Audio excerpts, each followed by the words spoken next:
Many in fiction love predators. They're an essential part of ecosystems, and the fact that they have to acquire their daily bread via hunting other animal life often bequeaths them with a suite of genuinely interesting adaptations on every level.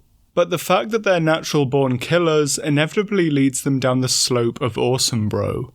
And when creating their own to populate fictitious worlds, many creators can fall to such obnoxious tropes too. So how do predators operate? And how much fact is there in some of the more colourful aspects of their reputation? And how can we line that up with making them in fiction? As something of a preface too, I think one thing to note starting off is that a lot of problems that can come from writing predators don't come from a lack of research, but the fact that educative materials many rely on are often very poor nowadays. Outside of the more obvious insanity like Joe Rogan et al., we have things like the famously misinformative Shark Week. It's easy to laugh at it when you already know it's bad, but consider many average Joes who watch it may not have much reason or the basic bedrock of knowledge to dispute the more asinine claims. After all, ecology and animal behaviour aren't exactly taught in school past the most basic lessons of ecology. And with documentaries probably being the most common form of animal information for many, with numerous creators referencing them as their inspiration, when they build their own creatures off bad information, you end up with a wonky final product. Similarly, lots of educators also just rely on such bad ingredients for their own platforms too. So you can't blame people for baking a bad cake when the flour and the eggs are already out of date, and from the wrong animal. Hence why I thought the most useful thing I could do was just to provide as much information as possible on key topics, so people have a valid resource to draw from. So let's begin. Most predators can be placed somewhere on a scale from stalking and ambush predators to coursing and cursorial ones, which is to say that some predators approach their prey in cover as close as possible with stealth, or even let it come to them, before making an attempt to capture an unaware prey item, sometimes with a short chase. A good example of something very far on this end of the spectrum is a puff adder, which will only make a single lunge from its position beside rodent runs, and often won't move much in between. Fiction-wise, something like Monster Hunter's Espinas is portrayed as an ambush predator who similarly uses minimal movement when foraging. Coursers search conspicuously for prey, engage with it, and then select an individual for capture once flight has begun, with chases that can last for kilometers, often referred to as running it down. A good example of something on the opposite end of the spectrum could be the spotted hyena, a successful predator with chases that can get up to 21 kilometers. Fiction-wise, Skull Island's speculative dromaeosaurs, the Venatosaurus, are portrayed as using cursorial hunting, triggering flight in their prey, then harrying them to select a target. It's similarly important to note that this is a spectrum that such hunting styles span across, but perhaps with more flexibility the more you stray towards the coursing side. A fox may try to ambush a rabbit, but if the ambush fails it will still try to run it down. Similarly, the felids, a family that are for the most part stalkers, have the cheetah, an animal typically classed as a courser. Whilst cheetahs still stalk their prey, and chases are comparatively short and fast, their adaptations to run prey down are still prevalent. Cursoriality often involves in response to open habitats, where there is often less cover for ambush and running your prey down becomes the better option. Modern pursuit canids, as we know them, have only existed for the past 2 million years or so, and prior to that had more ambush or pounce pursuit modes of predation, with intermediate forms in between in periods of climate and vegetation change. Coursing families seem able to secondarily re-evolve ambush predation forms too, but can also still live in more wooded habitats on their own merits as well. The base concepts of the ambush versus chase spectrum are also present in other dimensions too. Whilst many may imagine birds being able to pursue each other in long aerial chases, many accipiters hunt via ambush, and won't pursue prey for very long after the initial lunge, whereas some falcon species will pursue prey for over 6 minutes, and engage in multiple hunts in quick succession if the prior ones fail, and some large eagles will also harry their prey for long periods of time too. Many sharks are successful ambush predators of the ocean, often using their incredible sensory organs like the lateral line and ampullae of Lorenzini to get the jump on their prey, whereas large big game hunting fish like tuna and dorado will often chase their prey down with incredible endurance.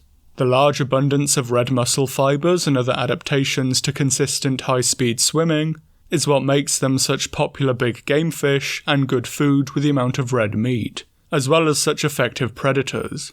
Huge animals would likely place on this spectrum too, and tyrannosaurs show skeletal adaptations for being cursorial, which translates similarly into walking efficiency and patrolling their home range as much as it does chasing prey. But large theropod hunts may have been far from the swift and efficient ambushes that make better television, and in some cases may have more resembled prolonged power walking sessions until the prey was caught, or the theropod ended things or got too hot. If we were to scale things up even further to fictitious levels, on kaiju levels, similarly slow chases could hypothetically be continent-wide, or even planetary. After all, Godzilla 14's kaiju plot is essentially Godzilla engaging in the cursorial hunting of the Mutos over several days across the oceans, and there is no rule in cursorial hunting that says things have to occur quickly, only that flight occurs. In terms of prey selected too, coursing tends to result in physical deficiencies being exploited. In pursuit predation, the young, old, sick, and injured naturally fall to the back in a chase, and are often the ones taken down. Whereas with stalkers, it more often results in behavioural deficiencies like a lack of caution, or an excess of boldness, being exploited to close the gap before the attempt at capture. But again, these are broad terms rather than strict ones. Stalking predators will still exploit animals in poor condition when possible too, although in some cases how they detect such individuals is unknown. In some cases, it's believed that the physical defects may lead them to take the behavioural decisions that then make them more vulnerable to ambush predation. So really, neither category is going to look a gift horse in the mouth when it comes to acquiring an easier meal, and both categories will take prey in overall good condition if there are few deficiencies to exploit in their available targets. The notion that coursers also have to run down their prey to exhaustion too is similarly erroneous. Again, coursing is more of an insurance policy than a strict rule, and canids like Dole and painted dogs will often catch their prey in short chases within a few hundred meters of where the hunt began, when it'd still have plenty of fuel left in the tank. Other coursers also show the ability to engage in short chases and quickly kill prey in general too. On the subject of wild canids, it's worth similarly talking about the divides between social and solitary carnivores as well. One thing it's worth busting right away is that social carnivores didn't become social to hunt large prey, as is often believed, and in tiresome versus debates used to try and imply one is inferior to the other. In many cases of carnivore sociality, it's much more they became social first and then hunted together because they were already in a group, and it was then just more convenient for them all to eat together. Many social species display clear ability to hunt singly, often reliably taking large prey alone or in smaller groups, or having key points in their life where they have to hunt singly or with minimal support anyways. Lionesses have to fend for themselves when they separate from the main pride to give birth. Dispersing males of many species will sometimes go it alone. Male wolves starting a new pack have to hunt singly, and are well equipped to do so, being more robust and powerful than the females. And species like spotted hyenas and lions that naturally engage in fish and fusion sociality will often split up to hunt alone as well as in groups. On top of this, groups can be a hindrance too. Spotted hyenas can reliably capture a lot of their common prey alone, and whilst a second hyena does increase success rates, after this, with extra party members, the success doesn't keep increasing, but what does is the other hyenas coming to eat your kill. Singly hunting hyenas, even if somewhat less successful, ultimately benefit from being alone as they get uninterrupted feeding that doesn't happen in the scramble of a group kill. And this is particularly prevalent for low-ranking individuals. Wolves often don't have increasing success rates with multiple species of their prey, and in hunting moose it's often the adult male doing the bulk of the work, even to the point that should he die, the rest of the family will prey switch. In Yellowstone wolves hunting elk, group hunting increases success up to the point of just 4 wolves, and levels out or even decreases after that.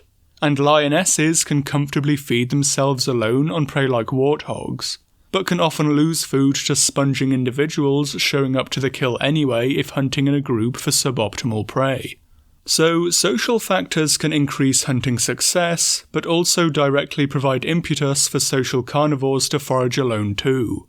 So if it's not to pull down prey, why does social living arise? And the best answer seems to be environment. In canids, it seems that social living arose in response to the open grassland environments, with dogs getting bigger and more social as these environments became more prevalent, and then also causing changes in diet too.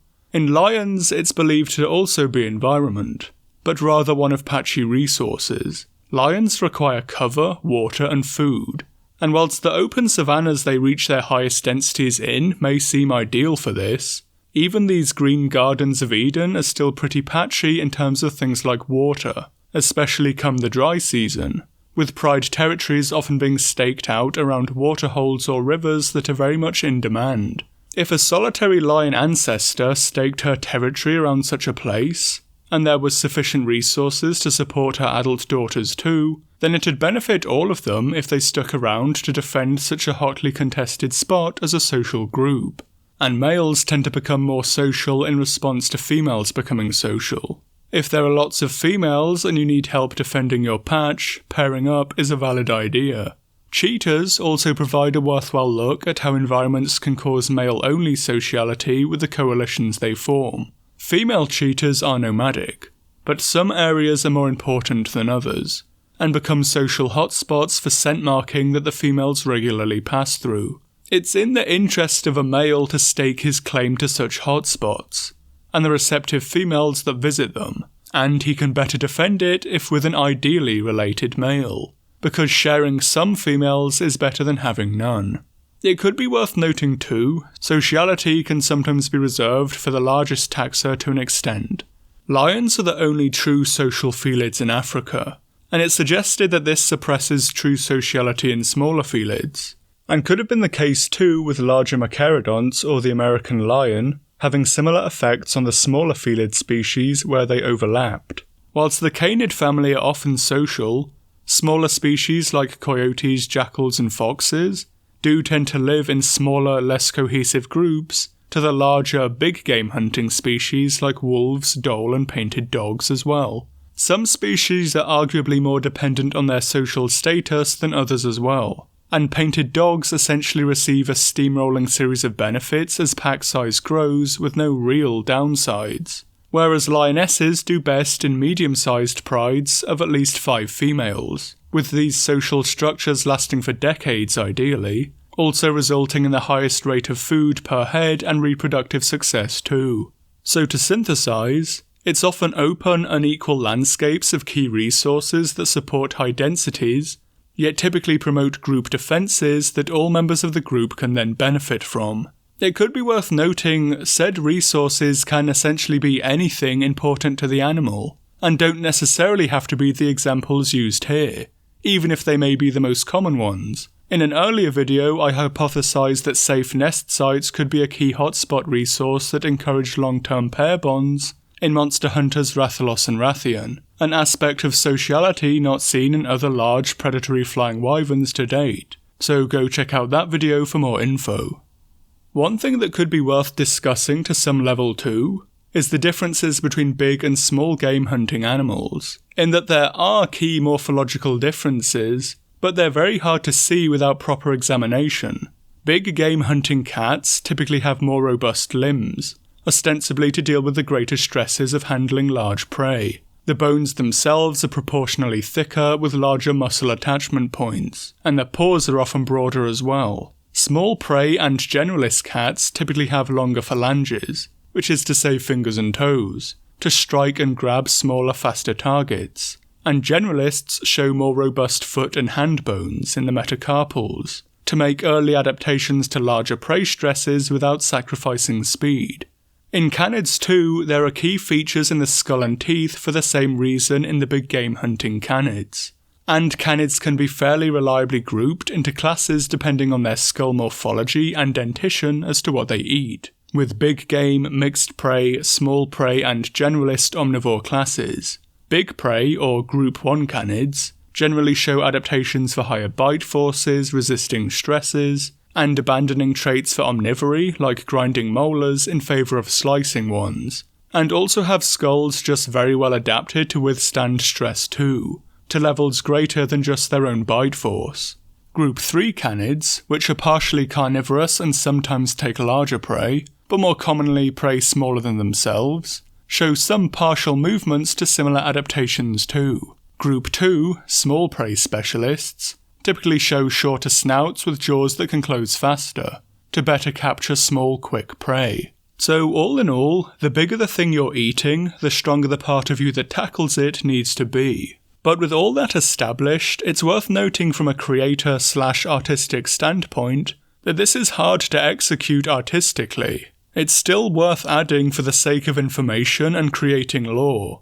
But to look at something like a caracal, a gracile small felid, and a cougar, one of the most robust large felids, proportionally you'd be forgiven for thinking they weren't really built different. Similarly, to many there isn't much difference between the faces of a wolf, coyote and fox, other than perhaps colour, despite the morphological differences. Fur, skin, soft tissue and other factors just generally make eyeballing things a very poor estimate of things like prey size, power or lifestyle. Whilst many attempt to apply human bodybuilding style to their creatures in a desperate attempt to convince everyone that they can beat your OC in a fight, this ultimately doesn't mean a fat lot in the grand scheme of things, other than you should maybe focus on other aspects of your designs. So with a few basic points about the nature of predation setup, let's get more in depth with things. And to start with one that's quite common in fiction, which is Rube Goldberg Predation, a term made by me just now. This is essentially where a predator successfully closes the distance on a prey item, stops, doesn't begin prey handling, starts doing some irrelevant albeit flashy behaviour, usually based on something from real life, that the prey often explicably waits around for it to finish doing, before the predator then starts prey handling as it could have done at the start of the encounter. This comes from cartoonist Rube Goldberg, who often made humorous cartoons depicting very simple actions being undertaken in needlessly complicated ways, or by needlessly complicated machines. See also the board game Mousetrap.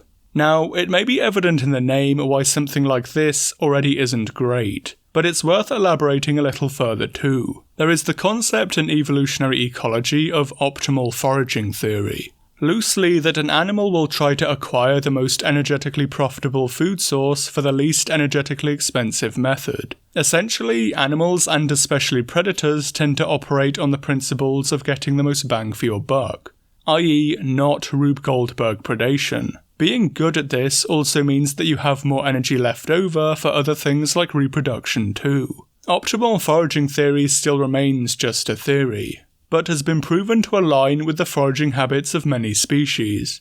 Whilst rebuttals have been made, most of these encompass ideas that other evolutionary pushes can exceed optimal foraging theory, or other ecological factors like risk, reproduction, or certain food types have to be counted in too.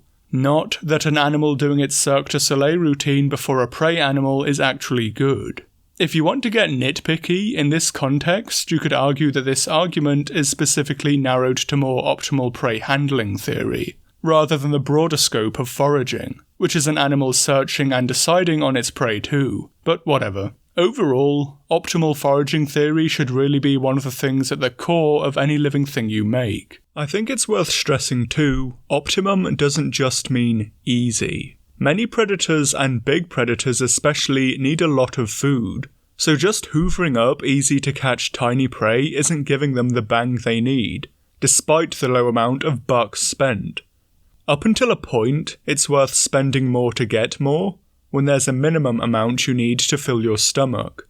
Sometimes big and difficult things can be the optimum choice for various reasons. Herein we also come across the notion of prey preference. literally what makes a predator shoot for certain types of prey. Preference is determined by various statistical calculations, but most of them are some variation on how many animals the predators take versus how many of them there are in their ecosystem. If there's lots of them and you're not eating them, they're avoided. If there's a few of them and you're eating a lot of them, they're preferred. Or you can take them roughly in line with how abundant they are. And exploring prey preferences and the reasons for them can show why predators may make choices that, on the surface, seem suboptimal from a head of game perspective. Lions are big social predators that thusly need a lot of food, and show preferences for prey over a certain size. They can't waste time for small unprofitable prey frequently, even if they're very common, unless there's nothing else to eat, discussed briefly later. Cheetahs and leopards are much smaller, and prefer prey smaller than themselves, though they can take larger, that can be eaten quickly in a single sitting for cheetahs, or stashed in a tree after being caught easily for leopards. For male coalitions and large male leopards, taking bigger prey probably would be ideal. It's more meat and less hunting with only a minimal increase in risk for prey species that rely on flight like most antelope they take. But they risk greater competition that'd mean losing an expensive kill, and potentially their life if they do it a lot. So they rather take prey that may not be the ideal.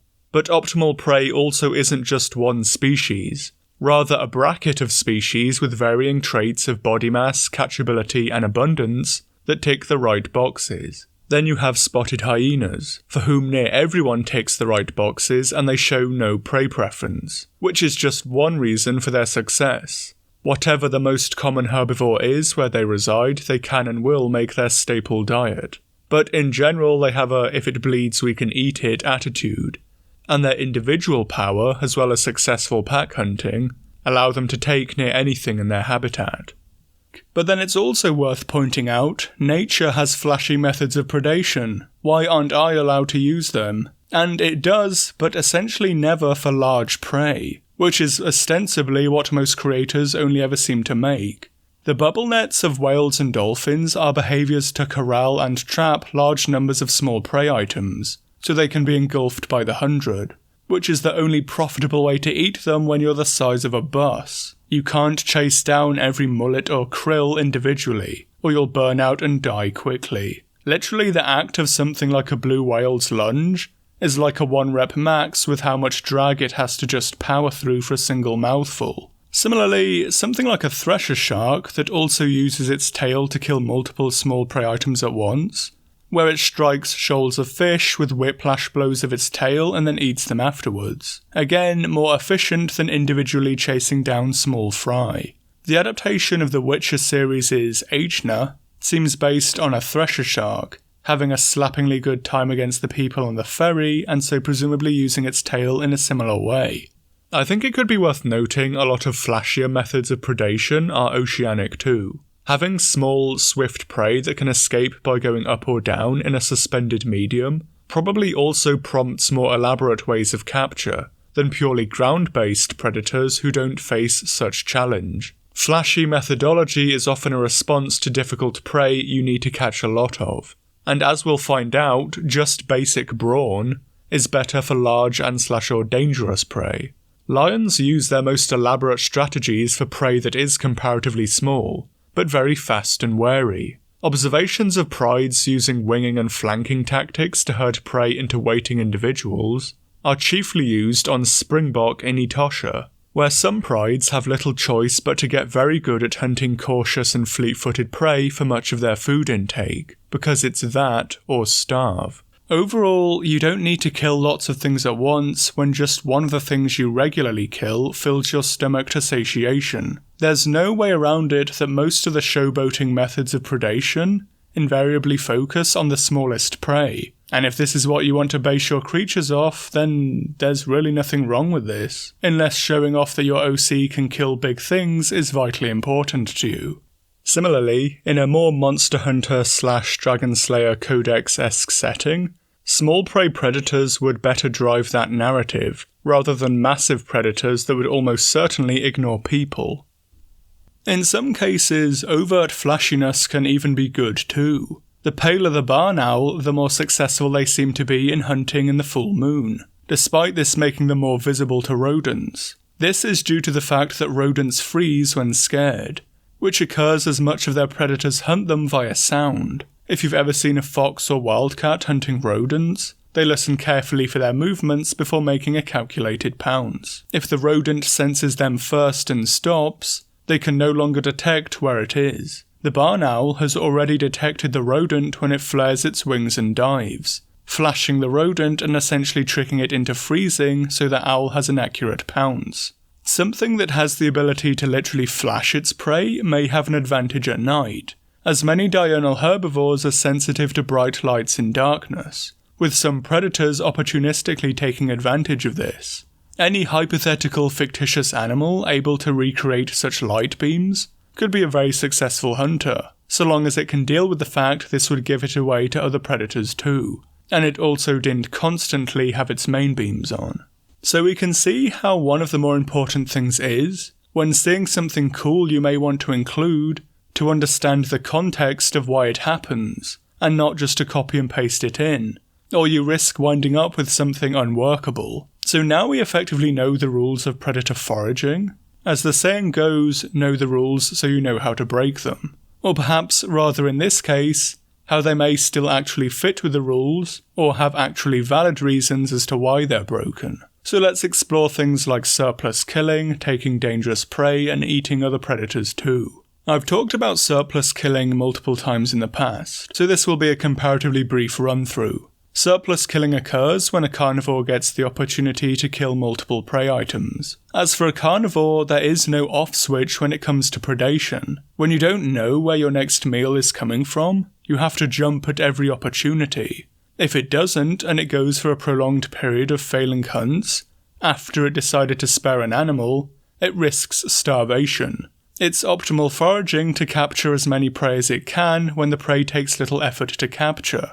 And therein lies how it happens. Surplus killing can typically only occur when the anti-predator mechanisms of the prey fail. And there are multiple reasons why this can be. Prey that have gone for generations without predation, extreme weather circumstances preventing fleeing, very poor conditions such as in droughts, or prey being trapped somehow, or indeed captivity. There is probably no better arena to engage in surplus killing than a pen full of trapped animals who have been bred for docility. But in most predator-prey interactions, the anti-predator mechanisms of healthy prey will still be functioning to keep them from getting eaten, and so such opportunities are pretty rare in the wild. On top of this, carnivores may still give it a shot after eating if the prey blunders into them, as can happen, but satiation from a successful kill prevents the need for further foraging, and thus a predator trying to encourage such interactions too. Whilst at least some species of predator ostensibly enjoy hunting, and a successful catch, surplus killing is not killing for sport, as it is often called. As well as killing other carnivores out of competition, some prey items can have a certain factor that seemingly makes them unpalatable too, that is only recognised after capture and killing. For easily caught prey that defends itself poorly, like young animals, then play may well be combined with capture and killing too, though not out of malice. But what about predators that hunt dangerous prey? Considering both the risk involved, and the length of time and effort usually involved in handling dangerous prey, wouldn't such targets be pretty suboptimal for most predators? And often, but with caveats. One factor that can often cause dangerous game hunting predators is the fact that there isn't much else to eat. In bison hunting wolves, many observations come from the Pelican Valley in northern Yellowstone, where bison herds winter and the elk leave. The pack residing here, known as the Mollies, became well known for their bison hunting, and this ultimately stemmed from the fact they didn't really have much choice but to start learning how to handle bison. The same occurs in Wood Buffalo National Park in Canada, where wood bison make up most of the herbivore biomass, leaving the wolves with little else to hunt. And so was the case over much of the Great Plains prior to colonialization. It's often the same with lions in Cape Buffalo, one of the best studied relationships of dangerous prey and their predators. Buffalo were once immensely numerous in Africa, prior to rinderpest epidemics reducing their numbers, and in some areas remain a principal food source for lions overall.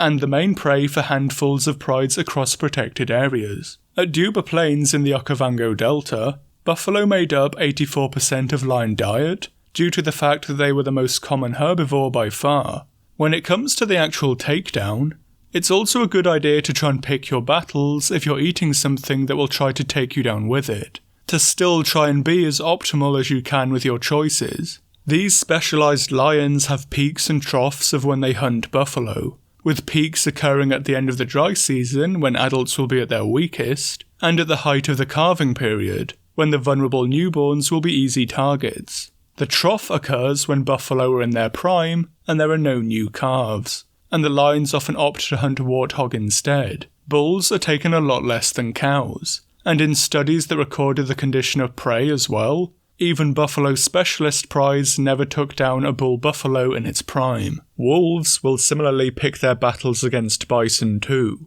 and will follow herds for days beforehand before launching an attack when they feel appropriate. Adult bison are typically killed in winter too, and especially when pursued into deep snow that greatly hampers their movements. Learned behaviour is also worth noting here too, and as I've gone over in lion and buffalo interactions before, there are buffalo hunting lions and non-buffalo hunting lions, with the former showing clear skill and roles in the hunt honed by experience that would be counted as learned behaviours. Non-buffalo hunting lions are very poor at it and often fail. The components of who joins in is similarly very important, and it's noted the presence of larger males also helps a lot. This provides extra muscle to the prides whilst they're still young, and male lions often grow up to be buffalo specialists themselves.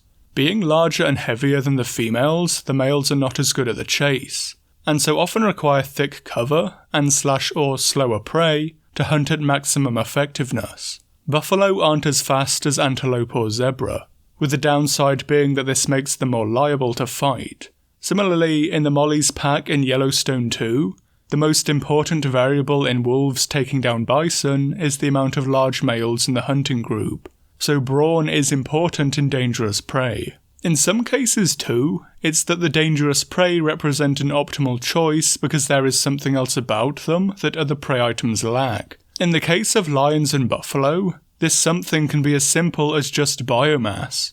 Male lions need to get big quickly, and then try to maintain that condition for as long as they can. They need as much meat as they can get, and with the biggest kills that can be managed, everyone in the coalition can get to eat to satiation multiple times, from a single kill, without constantly getting up to go and burn energy hunting again in between.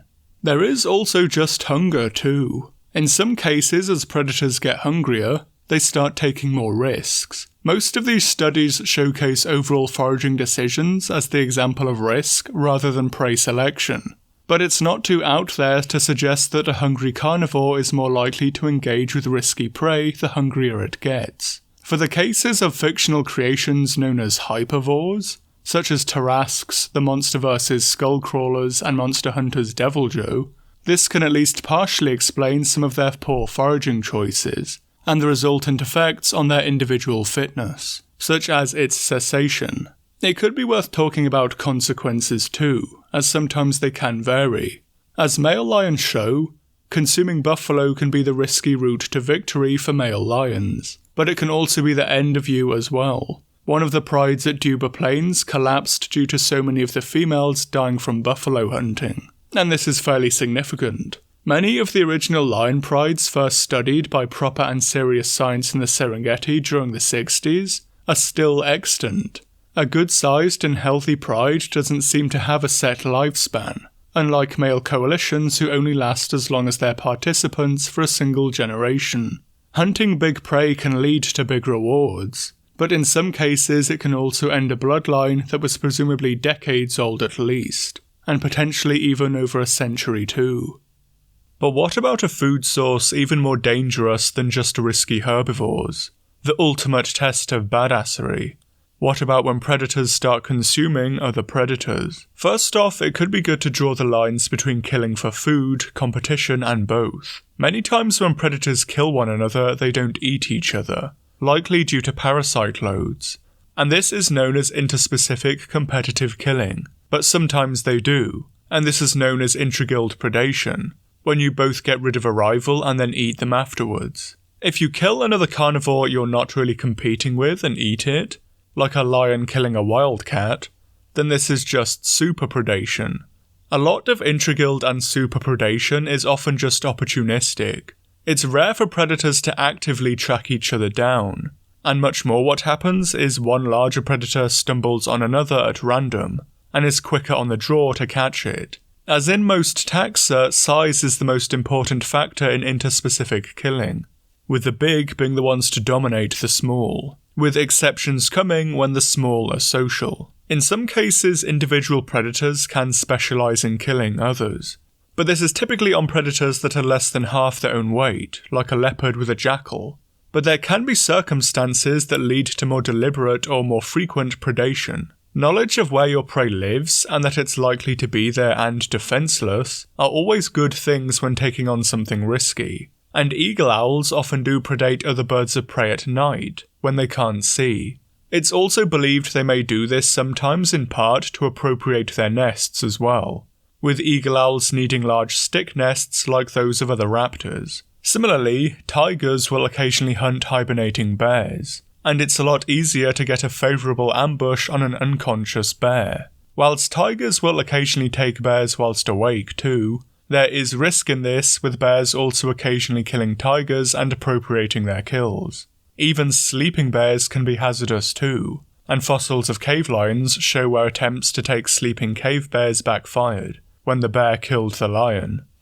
Much like with other occurrences of taking dangerous prey, it can happen when there's little else to eat. Despite their fearsome reputation, Eurasian eagle owls most commonly eat rabbits, and it's found that predation on other birds of prey spikes when rabbit numbers drop, and so there isn't much of their normal food, and this is suggested to be the case in other raptors too. Similarly, when fishers predate Canadian lynx, it seems to occur in periods of low hair abundance that forms the mainstay of regular fisher diet, with fishers even taking adult males in good condition at the period of the lowest hair abundance. The deep snow may also increase encounter rates between the two, as fishers spend more time in the forests that lynx prefer as well.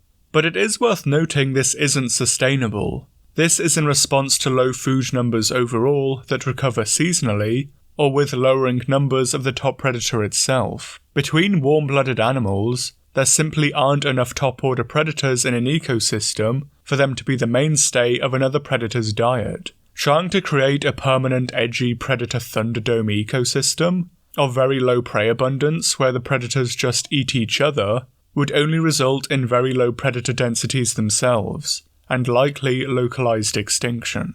But much of this has focused on interactions between warm-blooded animals, and introducing reptiles to the mix can change things. Footage of jaguars leaping dramatically into rivers after caiman is impressive, but just how common is it? And overall, caiman aren't a preferred food source for jaguar, but they can be locally important, and to some degree seasonal too. In parts of the pantanal and tropical forest with little in the way of large mammalian prey, caiman can be important prey. In the former, it's much more in the dry seasons when caiman are corralled in smaller water bodies, with less food, and so can easily be picked off. The caiman jaguar prefer too, spectacled caiman, also have a lot of traits that make them quite vulnerable overall. They often come out far onto land at night to rest, and females in particular will nest surprisingly far inland as well. When caught on land, they rarely put up much of a fight, and prefer to try and use crypsis to hide instead.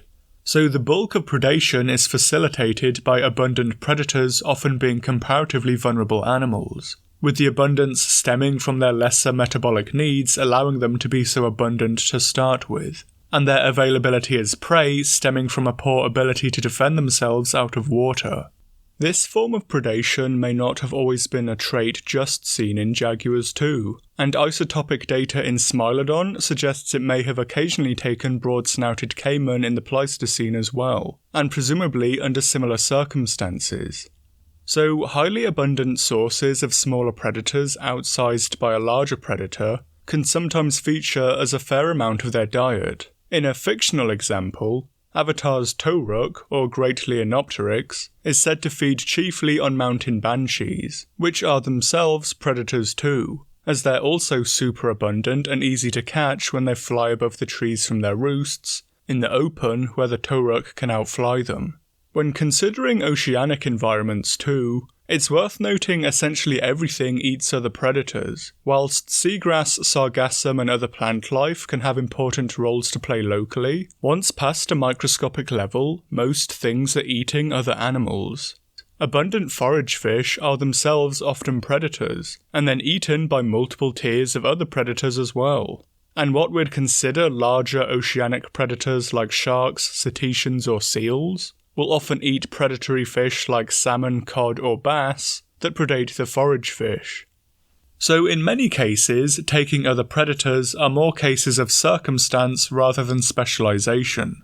But predators do often become specialists in one or a small group of prey, and this is well documented in multiple taxa, from wasps to bears and even extinct ones like giant theropods too. So what causes specialisation?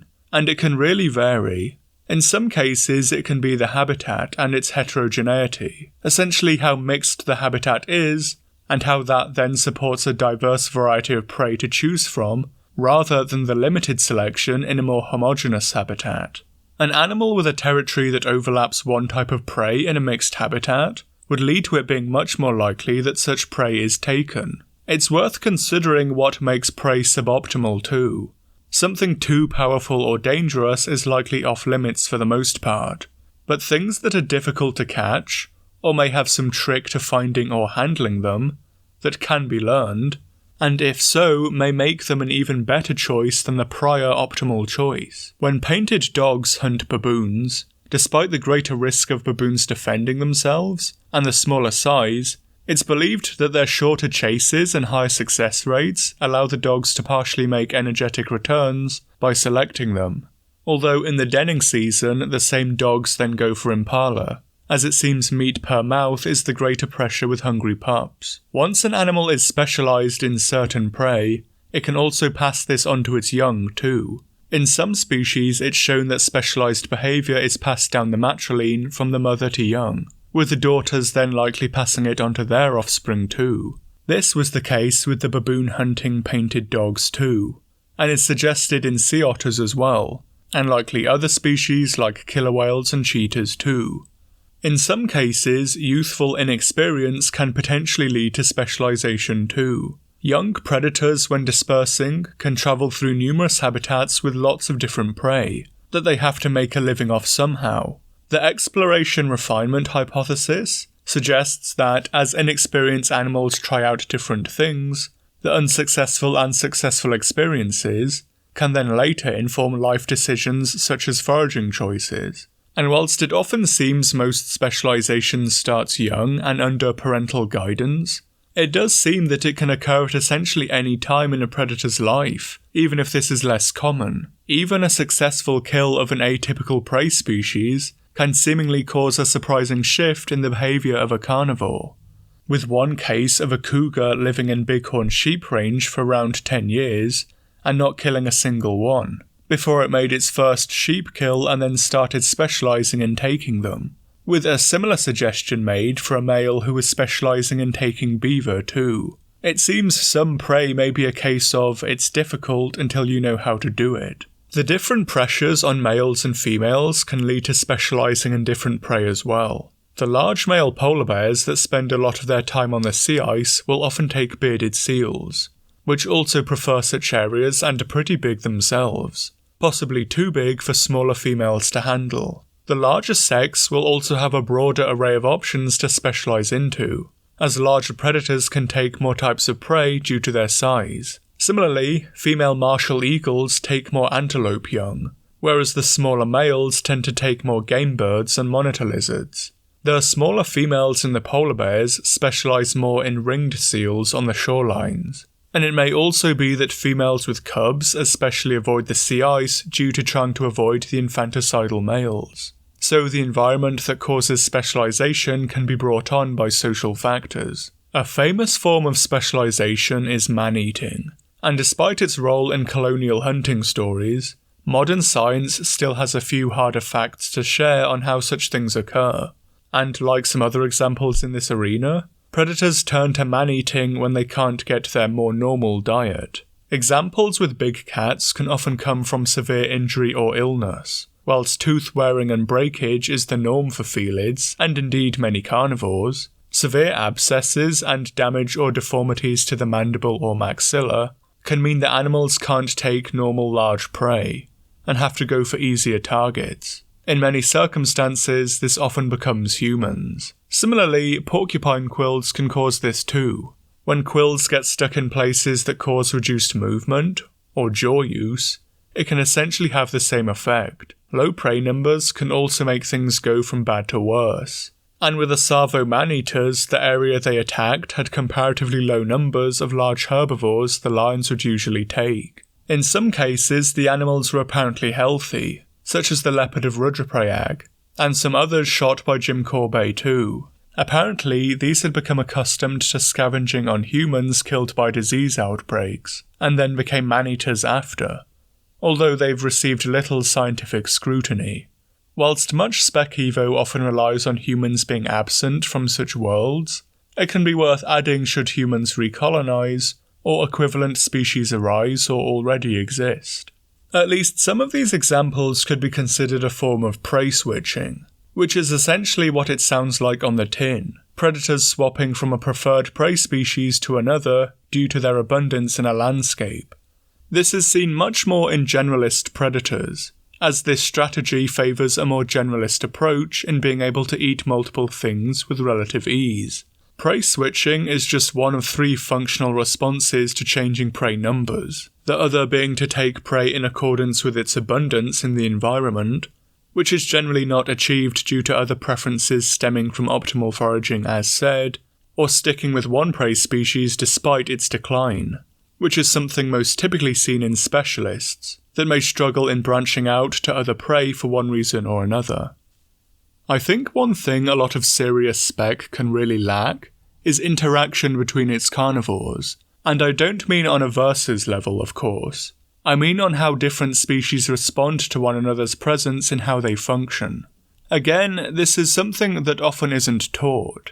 In fact, basic ecological education in schools has the reductive notion of a food chain, and often posits a top predator, giving the idea of a ruler of an ecosystem, and that at the top there are few top-order carnivores. Similarly, a lot of Spec Evo is often created as species profiles.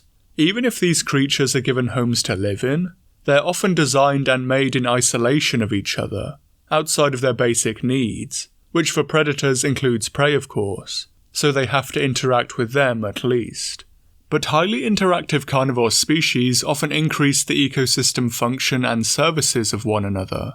A good density of predatory carnivores can support a high density of scavenging carnivores as well, who are at least partially dependent on the predators for much of their food. High numbers of scavengers can then also cause the predators to up their kill rates through kleptoparasitism, directly stealing the kill before the original owner has finished eating, and so forcing them to kill again if they want to eat. If predators give to a landscape via predation and fear, then interactions with other carnivores only make those impacts stronger. It could be worth noting that it's often more prevalent in solitary species too.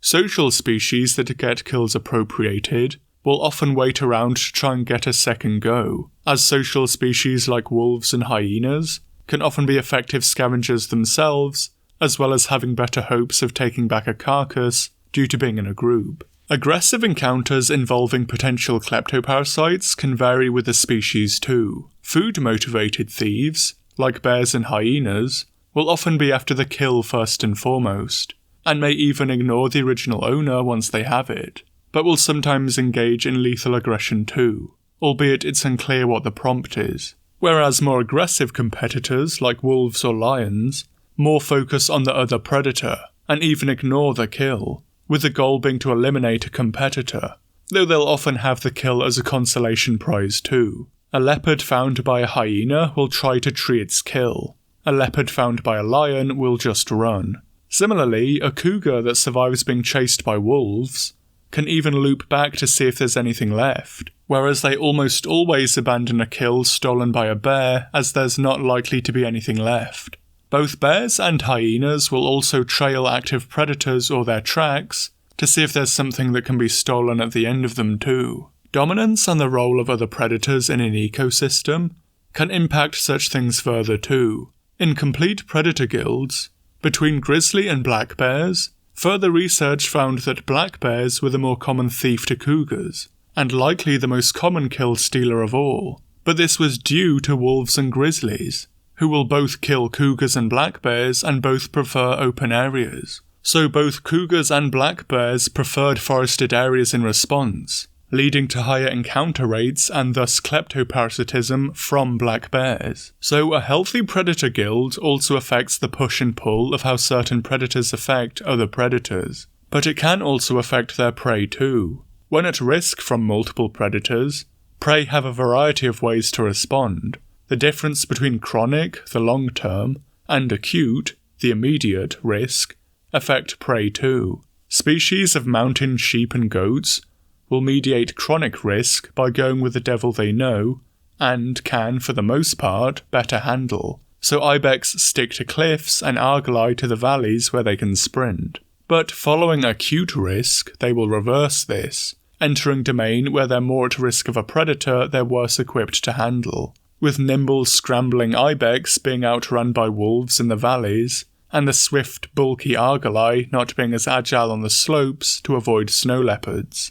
Again, the impacts of different predators impact how they affect their prey as well, including mediating things for other predators. So a rich guild of interactive predators and carnivores holds ecosystem functioning together, and so many people shouldn't worry about having too many predators in them. Right now we live in a megafaunally impoverished time, when just 10,000 years or so ago, the North American Predator Guild would have had wolves, direwolves, 3 species of bear, cougars, American cheetahs, American lions, and multiple saber-toothed cats. Europe would have had many carnivore species typically associated with Africa, like lions, leopards, and hyenas, as well as wolves, multiple bears, and Machaerodont felids like Homotherium.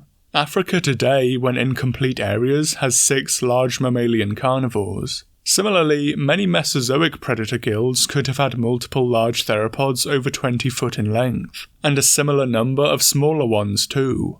So things only start feeling excessive when you start comparing them to areas with anthropogenically reduced carnivore guilds. Overall, multi-carnivore assemblages are a sign of a healthy ecosystem, and in turn keep it functioning. But outside of indirect effects on one another, what about actual cooperation? Despite all that competition, can some species cooperate, and how? And it's a mix of yes and sort of. The best known example of this is of course coyotes and American badgers, where they do actually both benefit. The multi-chambered burrows and vegetation of certain areas can make hunting by yourself difficult, and so both benefit when flushing prey into one another. They get more prey and have to do less work. Variations of this do exist, albeit with less mutual benefits too. Honey badgers have similar associations with blackback jackals and dark-chanting goshawks, but the badgers gain little benefit from either of them being there. In more open environments, such associations are seen to occur in. Most of the prey the jackals and goshawks nab is prey the badger wasn't likely to have got itself anyway, but in the colder, drier season it may impose foraging costs. So we can see such associations are initially born from tolerance, and often one predator having little chance of catching or displacing the other, so they're allowed to stick around. In the right habitat and with plentiful hard-to-reach prey, this can turn into something mutually beneficial. This sort of relationship isn't limited to just badgers too, and despite being best known in these species, a number of birds will associate with carnivorans, sometimes of roughly equal mass too. It's often marked by lots of small prey that the initial forager probably won't get themselves anyway, that can be quickly snatched by the attending bird. Whilst hunting carnivores may often unwittingly drive prey into each other's ambushes on occasion, with larger prey it more results in the bigger one simply taking the kill, regardless of who makes it, and with little sharing. so it's not really worth a smaller one trying this even without the risk. Carnivores may tolerate each other for less known reasons too. Striped hyenas have been recorded to associate with wolves, and likely for food-related reasons, but this is only hypothesized. The two will move and even rest together with little hostility. It's been suggested hyenas could offer wolves some food-related benefits, but overall this partnership is a lesser-known one so far. In other species of canid and hyena that are far more hostile, overlap in social cues can apparently spare some individuals from attacks, so whilst they rarely share the same peace their cousins enjoy, some social overlap could grease potential interactions too. With many well-intentioned creators taking dodgy cues with their art, I think a brief spell on writing predators could be useful as well. Parts of the script have been patronising enough already, why not rub things in a little further? But I think the main bugbear is how people write their active hunts, and the three cardinal sins seem to be 1. Having a predator roar before it attacks, thus revealing its location to the prey, which it could still close the flight distance between further, and thus likely have higher chances of catching it, so don't do that. Such vocalizations in predators are a sign of hostility, and a predator vocalizing to another animal wants it to leave over viewing it as food. A hunting predator, generally, is one trying to minimize its presence. 2. The whole thing about the forest or grassland going silent before a predator attacking, the "it's quiet, too quiet" thing. And 3. Having everything fleeing being the sign of an approaching predator as well. Because both of these aren't really how it works. Either the predator isn't seen, in which case everything remains normal, or the predator is seen, in which case everything starts alarm calling. Many taxa have alarm calls. Other predators can have alarm calls for their conspecifics, and they rarely have any set pattern to them other than being short and loud.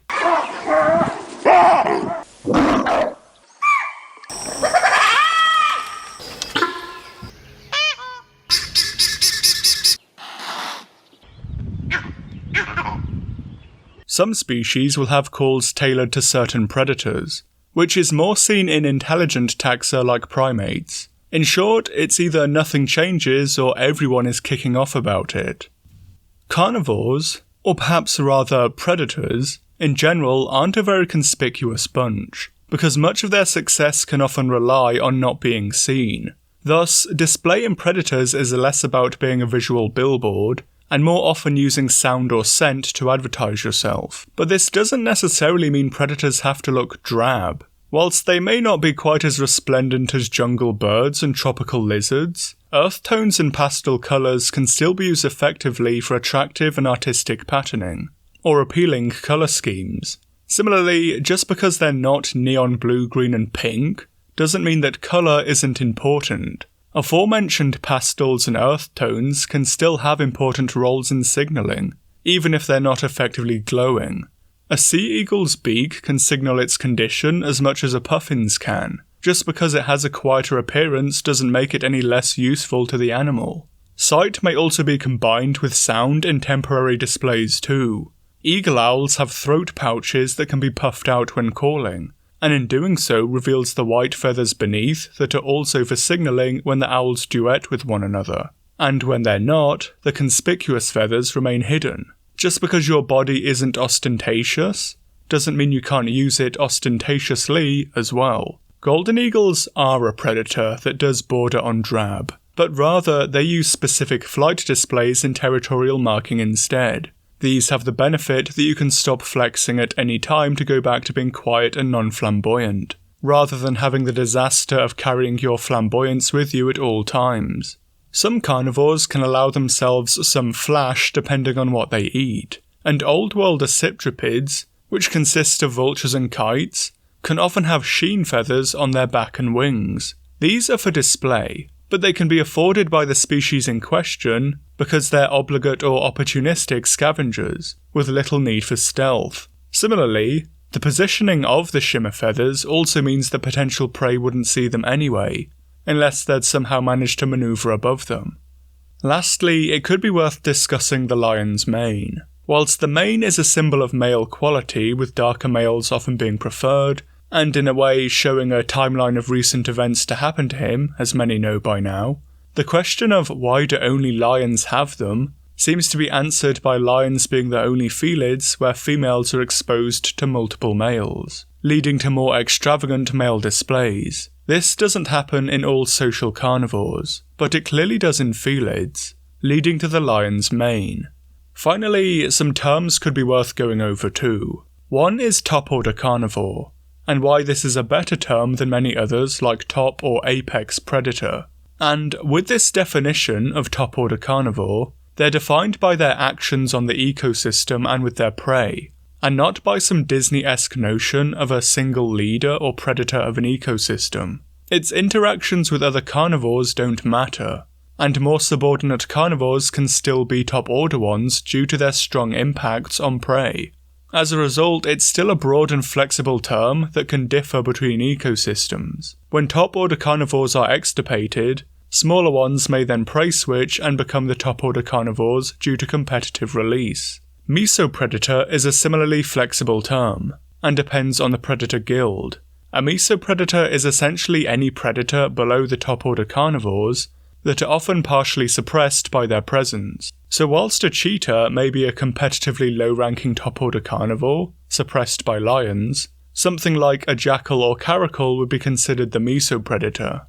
Mesopredators can and do shift with the predator guild, and coyotes are mesopredators in intact predator guilds, but move up into top-order carnivores in areas without wolves or cougars, and often the larger herbivores too, like elk or bison. That's an example too of how they can be considered suppressed.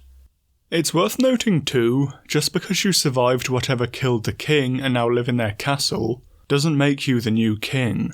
Mesopredators can often fail to replicate top-order predator effects on ecosystems. They might take a larger prey base now, but not with the same frequency or effects, and plentiful large prey species only taken by top-order carnivores will now go untouched. A study found that coyotes and coy wolves generally failed to replicate true wolf hunting ability on moose, a large and powerful prey item as well as other cervids too. You generally need a few 100,000 years of evolution or so to level yourself up. Annoyingly, some people often mix mesopredator and mesocarnivore, when these are different terms with different meanings. One refers to ecological role and the other to diet composition. A hypocarnivore is any animal with 30% and less of its diet as vertebrate meat. A mesocarnivore is over 50%, and a hypercarnivore is over 70%. These are generally stricter definitions than the ecological ones. Overall, predators are powerful and fascinating animals that are often a cautious and calculating bunch, and are most often looking for the path of least resistance. Life in general often is. I'm always slightly concerned about people taking my points out of context. So to start winding things down, when things get suboptimal, most predators start punching down rather than up. Suboptimal prey taken is usually animals smaller and less profitable than optimal choices, not larger. A leopard running out of antelope starts taking cane rats, not buffalo. Similarly, between more evenly matched predators, less resources can increase competition, and can also increase the intensity or seriousness of said competition. But less resources on a permanent or long-term basis results in lower densities, thus fewer encounters and less mortality rather than more in the long run. Ecologically squeezing predators to try and justify more badass designs just doesn't fit, and making things fit is important. When writing Dune, Frank Herbert created Spice and the Space Guild, with the deep lore as to how people were able to conquer the unconquerable galaxies. If Herbert had just written ships that exploded and killed everyone on board because it was cool, people would not have bought that such a civilization could have conquered anything. They'd instead have said, why did the ships explode and kill everyone on board? And it's the same thing here. If you ignore vital tenets in ecology and behaviour, when your setting has such things as a core of its world building, you're not doing a good job and they, your audience, are allowed to point that out. Certainly a lot of edgy designs I see, my first thought is, how is this thing and its species still going? You definitely could get away with it. As said, ecological and zoological education is lacking, and most people probably wouldn't notice or care. But then, why would you as a creator be happy with coasting on the ignorance of your audience? Why are you trying to be a worse creator? Things that violate these principles often aren't good.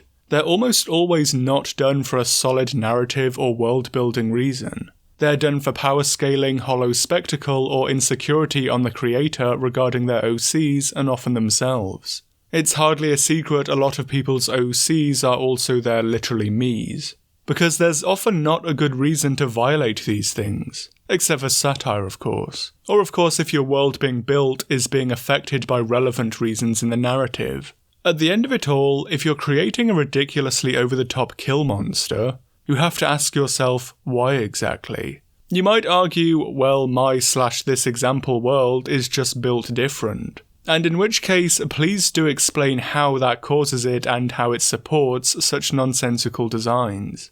It's worth noting there's still plenty avenue for more nonsensical things even in the same universes, through captivity most of all. In the past, I have both written and bellyached about this. The Indominus Rex should have literally been more of an over-the-top kill monster, as a completely artificial animal.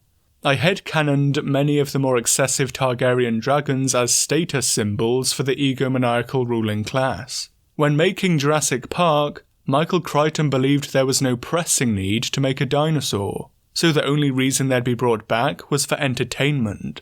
So whether it's beasts bred for the arena, genetic manipulation and domestication, status symbols, or some other reason, there's plenty of room for such things in fiction, and they make a much better and stronger point in such stories, rather than as parts of a living ecosystem. Or you can just throw magic into things and have everything poorly justified by that, of course. Some may question, what good are foxes and lions when I want to make things the size of Tyrannosaurus and up? And this video, whilst having fair dashes of ecology and physiology, is more chiefly behavioural in its topic. Some core tenets of ecological theory will remain essentially universal. Less resources equals less animals, even with some animals handling lesser resources better than others.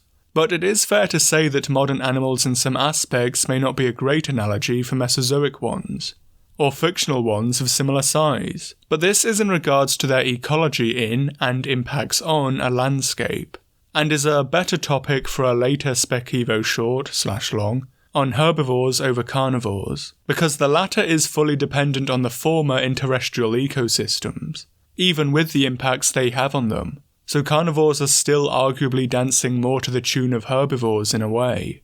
Behaviourally, most predators still share similar goals and will still try to forage as optimally as they can, and under similar constraints regarding their prey. So long as the prey doesn't want to be eaten, the nature of the talons may change, but the nature of the beast does not. Thanks for watching, and thanks too to my patrons, the Superus Duper, Samburgo, K. Sandom, Holden, Nickname 3110, Eringar Steiny, Kieran McCarthy, Flyguns Archives, Hui, Dapperaptor, Original Username, Evilly, Howleth, Archosaur Queen, Tommy Joy, Jacob Wilcox, Seth Fake Last Name, Zacer, Dodecablos, and Bazugazu Bachumatsu for their continuing generosity helping support the channel. A link is provided in the description if you'd like to sign up yourself, and any amount is always appreciated. Thanks to T. Common Shark as well, for creating the second Lagarcrus snippet for this video. For generally excellent Monster Hunter ethology clips, go and subscribe to their channel. Hopefully this video will be useful to some at least. Whilst I have no delusions that this would make any big change in any form of special effects industry, this is fine as most of the best and most seminal creatures in fiction stem from observing nature anyway. Past Spec Evo shorts have occasionally done fairly well. So this is more for the broader community in that sense, as most Spec is done in independent spheres anyway. But hopefully those who watched it both enjoyed it and got some useful information out of it. I do also plan to make a herbivore one later too, but maybe a smaller, shorter one in the meantime. I'm not sure on an omnivore one, as omnivory is really more of a spectrum, but I think in the meantime, the competition video pairs well with this, as carnivores are often embroiled in it, and Basiljuice's video is something of a Spec Evo video too, in that it has all the info needed to make any form of scavenger really, so I'd not see much point in doing another video and just rehashing all of that. This video also took a lot of fictional examples from just a few properties, and this stems from me not really wanting to punch down on more independent creators. So this video is a little more Monster Hunter saturated for a sub-series trying to avoid that to some extent. I did say at the start that good education is in short supply, so for more stuff on YouTube, which perhaps shouldn't really be your first port of call for education, but still, I can recommend the Wildlife Wire if you want something like the Skeleton Crew but for extant animals. I even guest starred in an episode too. And I think Zafrank is also pretty good, with the best blend of humour and education in that they actually research their videos properly. For more paleo stuff, there is also the Skeleton Crew as well, and Benji Thomas. But you're probably already subscribed to them. But do also watch Scunova's recent video on Forest Galante too.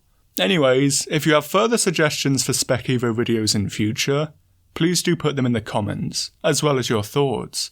And next time there'll be another non-Monster Hunter video that I'll hopefully see you there for.